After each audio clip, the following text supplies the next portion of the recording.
নমস্কার বন্ধুরা, গল্প বন্ধুর দরবারে বিজয়া দশমীর প্রীতি, শুভেচ্ছা ও ভালোবাসা। বাঙালির আবেগ, সংস্কৃতি আর ঐতিহ্যের সঙ্গে ওতপ্রোতভাবে জড়িত দুর্গাপূজা। ষষ্ঠী থেকে শুরু করে নবমী পর্যন্ত পূজা পার্বণে মাতোয়ারা থাকে সর্বস্তরের মানুষ।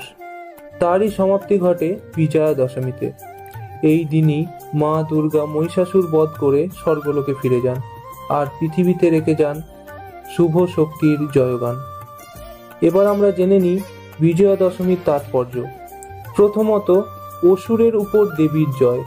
এই দিনটি স্মরণ করিয়ে দেয় যে সত্য, ন্যায় সর্বদা অন্যায় ও অশুভ শক্তির উপর বিজয়ী হয়।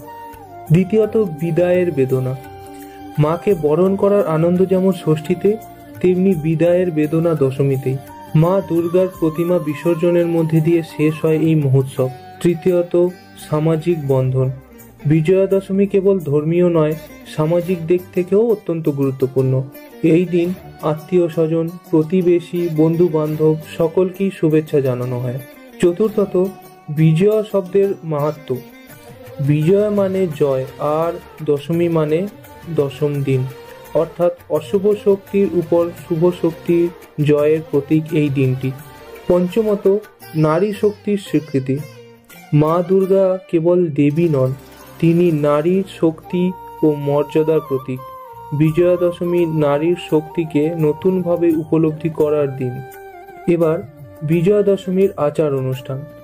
সকালে দেবীর পূজা শেষে শুরু হয় সিঁদুর খেলা, যেখানে বিবাহিত মহিলারা একে অপরকে সিঁদুর লাগিয়ে মা দুর্গার কাছে পরিবারের সুখ সমৃদ্ধি প্রার্থনা করেন।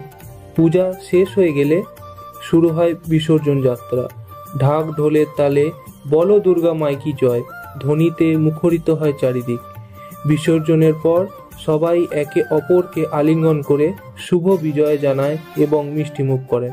এই দিনে বড়দের প্রণাম করা, ছোটদের আশীর্বাদ দেওয়া এবং আত্মীয় স্বজনদের সঙ্গে মেলামেশার রীতি প্রচলিত। এই দিনের সাংস্কৃতিক এবং সামাজিক দিক। বিজয়া দশমী একদিকে যেমন ধর্মীয় উৎসবের পরিসমাপ্তি, তেমনি অপরদিকে নতুন জীবনের সূচনা। এই দিনে শত্রু ও বন্ধু হয়, ভ্রাতৃত্ব ও সম্প্রীতির বন্ধনে আবদ্ধ হয় সমাজ।